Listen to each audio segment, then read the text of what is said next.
देखो अब आता है कि अपन ने पहले फिजिकल प्रॉपर्टी पढ़ ली, अभी आता है केमिकल प्रॉपर्टी। अब केमिकल प्रॉपर्टी में क्या सीखेंगे अपन?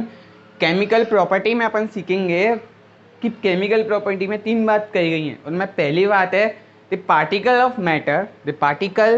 Of matter have space between them, कि पार्टिकल्स जो हैं मैटर के, उनके बीच में क्या है? स्पेस है। अब कैसे पता लगाएं?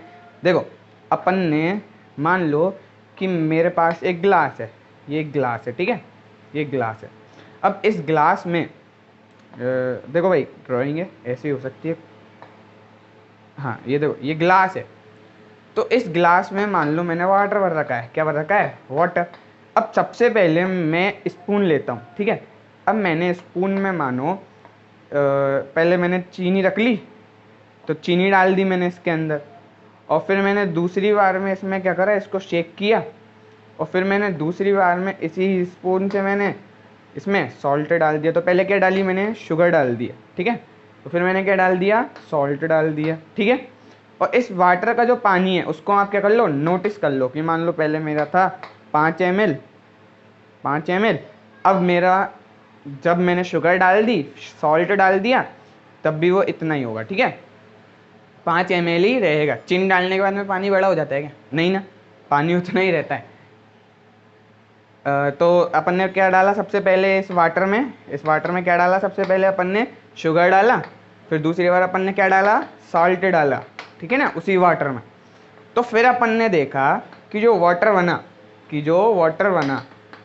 अब जो वाटर बना उसका लेवल तो वही था, मैं नहीं कह रहा बर्फ़ डालो, ठीक है। अब बर्फ़ डाल दोगे तो भाई पानी तो ऊपर जाएगा ही, क्योंकि बर्फ़ के पास क्या है? अपना वॉल्यूम है। जब वो जाएगा तो उसको अपनी जगह चाहिए ना। मान लो एक लिक्विड से ये दे रखा है आपको, इसमें अगर मुझको पत्थर डालना है तो पत्थर जाएगा, अपनी जगह बनाएगा, और उसका जो पानी है उस जगह का पानी वो बाहर आएगा, मतलब ऊपर चढ़ेगा। तो भाई देखो ऐसा नहीं करना बर्फ़ डाल दो फिर कहो सर मैटर ही तो डाला था। अरे भाई ऐसा नहीं, शुगर और साल्ट को डालो, और फिर अपन क्या देखेंगे कि जो पानी बनेगा अपने पास, नींबू पानी, उसको क्या कहते हैं अपन? लेमनेड। जो अपने पास बनेगा उसका लेवल तो वही होगा, लेकिन उसके अंदर जो चीनी और पानी है वो मिल जाएगा, उसको आप देख नहीं पाओगे कि चीनी भी है या पानी। तो अपन इस प्रॉपर्टी से जान सकते हैं कि मैटर के पास क्या है? अपनी एक जगह होती है जिनके अंदर वो डिजॉल्व हो जाते हैं। अगर पानी में, मानो एक गिलास पानी में मैंने अगर सॉल्ट मिला दिया, तो आप पहचान तो नहीं पाओगे ना इसके अंदर सॉल्ट है, नहीं पहचान पाओगे, और इसका पानी का लेवल भी नहीं बढ़ेगा, क्योंकि जो सॉल्ट के पार्टिकल्स हैं वो वाटर के पार्टिकल्स में क्या हो गए? घुल गए। वाटर के मैटर में क्या हो गए? वो घुल गए। तो ये था पहला वाला। देखो वन टाइप ऑफ, देखो वैन भी, अब इसके अंदर आप लिख सकते हो कि पार्टिकल ऑफ मैटर में अगर आपको पूछ ले कि स्पेस होता है नहीं होता, तो उसमें आप लिख सकते हो कि when we make tea, coffee, lemonade यानी lemon juice, particles of one type of matter mixes into the space between particles of other matter. तो अदर मैटर के पार्टिकल्स में एक टाइप के मैटर के जो पार्टिकल्स हैं वो मिक्स हो जाते हैं। So we can say that matter have space between them. तो अपन कह सकते हैं कि मैटर के पास क्या है? अपना खुद का स्पेस होता है। तो पहली प्रॉपर्टी ये थी केमिकल प्रॉपर्टी के, क्या मैटर के पास अपना स्पेस होता है? यस, मैटर के पास अपना स्पेस होता है, जिसमें वो और भी मैटर्स को या और भी मैटर के पार्टिकल्स को क्या कर सकता है? वो डिसॉल्व कर सकता है। तो उसमें आपकी पहली एक्टिविटी दे रखी है बुक में। तो अब देखो जो केमिकल प्रॉपर्टी है उसका सेकंड पॉइंट क्या है? Particles of matter are continuously moving. जो पार्टिकल्स है मैटर के वो क्या करते हैं? कंटिन्यूसली मूविंग है, कंटिन्यूसली मूव करते रहते हैं। अब भाई कैसे पॉसिबल है? अब आपने नदी को देखा है? नदी क्या होती है? कंटिन्यूसली बहती रहती है ना, कभी रुकती है नहीं। जो वाटर है वो कभी भी स्टे नहीं होता, अगर आप उसको छोड़ दोगे किसी जगह पर वो बहता रहेगा, है ना, ऐसा ही होता है ना, वो कभी भी स्टे नहीं होता। अब ऐसा नहीं है कि कुएं में स्टे सर ये तो वाटर नहीं, उसके अंदर जो पार्टिकल्स हैं वो अब भी क्या कर रहे हैं? मूव कर रहे हैं। तो जो पार्टिकल्स होते हैं वो क्या करते हैं? कंटिन्यूसली मूविंग करते हैं। एक एग्जांपल ले लिया मैंने नदी का, तो अपन कह सकते हैं मूव पार्टिकल्स ऑफ मैटर। अपन ने कहा कि जो पार्टिकल्स है वो मूव करते हैं, यस, और जब वो मूविंग पार्टिकल्स होते हैं ना, तो उनके पास वो मूव करने की एनर्जी क्या कहलाती है, वो मूव करते हैं, उनकी एनर्जी क्या कहलाती है, काइनेटिक एनर्जी। उनकी एनर्जी क्या कहलाती है, काइनेटिक। जब कोई ऑब्जेक्ट मूविंग होता है, जब कोई ऑब्जेक्ट मूविंग होता है तो उसमें कौन सी एनर्जी होती है, काइनेटिक एनर्जी। लेकिन जब वो क्या होता है, स्टे, जब क्या होता है, वो स्टे, रुका हुआ होता है, तो उसके अंदर कौन सी एनर्जी होती है, पोटेंशियल एनर्जी। कौन सी एनर्जी होती है, पोटेंशियल एनर्जी। उसके पास कौन सी एनर्जी होती है, पोटेंशियल एनर्जी। जब पार्टिकल रुका हुआ है तो कौन सा है, पोटेंशियल एनर्जी। और जब पार्टिकल्स मूविंग करते रहते हैं तो कौन सी एनर्जी होती है, काइनेटिक एनर्जी। वो पोटेंशियल एनर्जी काइनेटिक एनर्जी में चेंज हो जाती है। अब ये कैसे पॉसिबल है, आप घर पे करके देखना कि आप ना एक कंटेनर लेना, कोई बर्तन लेना, उसके अंदर पानी रखना, उस पानी को गैस पर रखना और गैस को ऑन करना।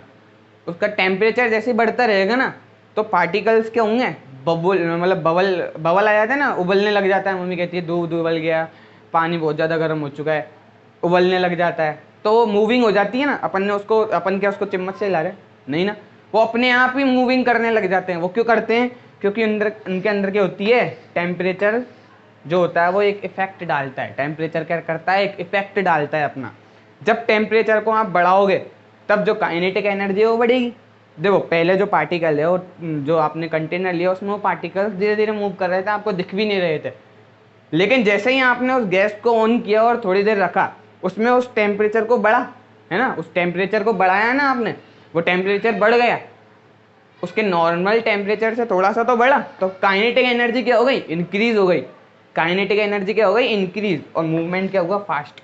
अब ये काइनेटिक एनर्जी इंक्रीज होने से मूवमेंट कैसे फास्ट हो गया, ये काइनेटिक एनर्जी तो खुद की एक पार्टिकल की होगी। मान लो ये कंटेनर दे रखा है, इसके अंदर एक पार्टिकल है, ये तो खुद की होगी, ये तो खुद ही, मतलब खुद कैसे हो, पता नहीं कैसे वो कर रहा है। देखो भाई, ये जो पार्टिकल है वो अकेला थोड़ी ना है इस पूरे वाटर के अंदर। इस पूरे वाटर के अंदर ये जो पार्टिकल है वो अकेला थोड़े ना, इसके आसपास भी बहुत सारे पार्टिकल हैं, है ना। और जब ये पार्टिकल को हीट मिल रही है तो ये पार्टिकल मूव कर रहा है, हिल रहा है, और जैसे ये हिल रहा है तो दूसरे को धक्का दे रहा है, और दूसरा वाला तीसरे को धक्का दे रहा है, तीसरे वाला चौथे को दे रहा है। ऊपर वाले पर धक्का पहुंचा, वो बाहर निकल गया, मतलब वो कूदने लग गया, बबल के रूप में आ गया। तो ऐसे ही हो रहा है काइनेटिक एनर्जी। जब तुम इसको हीट दोगे तो काइनेटिक एनर्जी क्या होती है, बढ़ती है, और काइनेटिक एनर्जी बढ़ने से क्या होता है, मूवमेंट उनका बढ़ता है। तो अपन कह सकते हैं कि जो मूवमेंट है पार्टिकल्स का, मैटर के पार्टिकल्स का जो मूवमेंट है वो डिपेंड करता है किस पर, टेम्परेचर पर। वो डिपेंड किस पे करता है, टेम्परेचर पर। तो अपन कह सकते हैं ऐसा। देखो अब एक जो कॉन्सेप्ट है, एक जो लाइन है, वो इसी में आई है, एक डेफिनेशन है कि इंटरमिक्सिंग जानते हो। जैसे एक सॉल्ट, मैंने वाटर ले लिया, उसके अंदर मैंने चीनी डाल दी, अब वो अपने आप में ही घुल रही है। Of particles of two different type of matter on there on its diffusion, इसको क्या कहते हैं, डिफ्यूजन। ऑन इट्स ऑन मतलब खुद के द्वारा, ठीक है, उसको कहते हैं डिफ्यूजन। कैसे डिफ्यूजन, कैसे, देखो मान लो कि मैंने एक वाटर लिया, गर्म करा, उसको मैंने गैस पे रखा, उस गैस पे मैंने वाटर को रखा और वाटर के अंदर मैंने चीनी डाल दी। अब आप देखोगे जैसे ही मैं गैस को ऑन करूँगा टेम्परेचर बढ़ेगा, काइनेटिक एनर्जी बढ़ेगी, इंटरमोलिकुलर फोर्स बढ़ेगा, है ना, वो अपने आप को धक्का देने लगेंगे, और धक्का देने लगेंगे तो उनके अंदर चीनी के जो पार्टिकल्स है वो भी बीच में आ जाएंगे, तो वो भी आपस में धक्का देंगे, उससे उनका भी क्या हो जाएगा, काइनेटिक एनर्जी चेंज हो जाएगी, उनकी काइनेटिक एनर्जी हाई हो जाएगी, उससे उनका क्या होगा, वो डिजॉल्व होने लग जाएंगे, वाटर के अंदर क्या हो जाएंगे, वो डिजॉल्व, घुलने लग जाएंगे। तो वाटर के अंदर घुलने लग जाएंगे, और वाटर के अंदर घुलने पर वो क्या हो जाएंगे, इंटरमिक्स हो जाएंगे एक दूसरे में, और उसी को क्या कहलाएंगे, डिफ्यूजन। जो लास्ट एंड फाइनल अब ये बची है, तो ये तीसरी प्रॉपर्टी है, और वो क्या है, particles of matter attract each other. जो मैटर के जो पार्टिकल्स हैं वो एक दूसरे को क्या करते हैं, अट्रैक्ट करते हैं। कैसे करते हैं वो बताऊंगा मैं, कि जो पार्टिकल्स है वो एक दूसरे को अट्रैक्ट करते हैं। जैसे कि आपने रबड़ बैंड देखा है, ये एक मान लो अपन जब फ्रेंडशिप डे आता है ना, फ्रेंडशिप डे, तो ये रबड़ बैंड होता है, ये रबड़ बैंड, ये रबर का बना हुआ है ना। तो इस रबर बैंड को जब आप खींचते हो, जब आप इस रबर बैंड को खींचते हो, तो आप देखते हो कि ये बहुत ज़्यादा क्या हो जाता है, स्ट्रेचेबल हो जाता है, आराम से खींच सकता है। तो क्या ये टूट रहा है, क्या ये रबड़ बैंड खींचने से टूट गया, क्या ये रबड़ बैंड खींचने से टूट गया, नहीं ना, ये रबड़ बैंड टूटा तो नहीं ना, खींचने से टूटा तो नहीं, खिंच गया, इसमें इलास्टिसिटी आ गई। तो इलास्टिसिटी आई कहाँ से? क्योंकि इसके जो पार्टिकल्स हैं वो एक दूसरे को क्या कर रहे हैं, अच्छी तरीके से बांध कर रख रहे हैं, और इनके पार्टिकल्स के अंदर जो फोर्स ऑफ अट्रैक्शन है वो बहुत ज़्यादा है। तो उसके ज़्यादा होने से जो पार्टिकल्स है वो क्या है, एक दूसरे से बंधे हुए हैं, है ना, बंधे हुए। तो यही कहलाता है कि मैटर के पास अपनी क्या होती है, एक दूसरे को अट्रैक्ट करने की क्या होती है, पावर होती है। Matter the force between particles, that force keeps the particles together. Matter के बीच में जो फोर्स होती है वो फोर्स इन दोनों पार्टिकल्स को या मैटर्स को क्या करती है, एक दूसरे को साथ में रहने के लिए क्या करती है, दबाव डालती है। क्योंकि फोर्स नहीं होगी तो मैटर एक दूसरे से खुले घूमेंगे, आराम से टहलते रहेंगे, और जब ये टहलेंगे तो ये रबर बैंड कुछ ऐसा नहीं होगा, कुछ ऐसा तो होगा ही नहीं। वो कैसे हो जाएगा, एक पार्टिकल यहाँ गया, दूसरा पार्टिकल यहाँ गया, मतलब एक रबर बैंड का टुकड़ा ये पड़ा, दूसरा ये पड़ा, और तीसरा ये पड़ा। खींचने से क्या बनेगा ही नहीं पार्टिकल। क्योंकि अगर किसी चीज़ को अपन को बनाना है तो उसके अंदर जॉइंट लगाना ज़रूरी है ना। अगर मान लो मुझे एक ये चौक, इस चौक को देख लो, एक पिलर टाइप में, अगर इसमें फोर्स ऑफ अट्रैक्शन नहीं होता तो ये पार्टिकल कैसे होते, ज़मीन पर बिखरे हुए होते, जैसे कि ये मैंने लिखा है। अब इनके अंदर भी फोर्स ऑफ अट्रैक्शन है। देखो ये जो चौक है, अगर ये डस्टर पे ठहरती नहीं ना, रुकती नहीं, अगर फोर्स ऑफ अट्रैक्शन नहीं होता तो ये फिसल जाती। ऐसे ये चौक जो फिसल रही है ना, ऐसे ये जो चौक के जो डस्ट है वो भी क्या होता है, फिसलता रहता, अट्रैक्शन है ही नहीं, अलग अलग हो जाते, दिखने लग जाता है एक एक पार्टिकल। तो इनके अंदर क्या है, फोर्स ऑफ अट्रैक्शन है, जिससे ये क्या है, एक दूसरे से बंधे हुए हैं। The strength of force of attraction berries यानी होता है, अरे वो बेरीज वाला बेरी नहीं है, वो बेरी जामुन ये नहीं है, बेरीज यानी है डिफरेंस, क्या है, ये क्या है, डिफरेंस है। मतलब जो ये फोर्स ऑफ अट्रैक्शन है ये अलग अलग मैटर के लिए क्या है, अलग अलग है। जैसे मान लो रबर बैंड के लिए अलग है, रबर बैंड को खींचोगे तो ज़्यादा खींचेगा। अगर यहीं पत्थर होता तो पत्थर एक दूसरे से बंधे हुए हैं, उनके मैटर एक दूसरे से बंधे हुए हैं, लेकिन जब पत्थर को खींचोगे तो वो तो टूट जाएगा ना।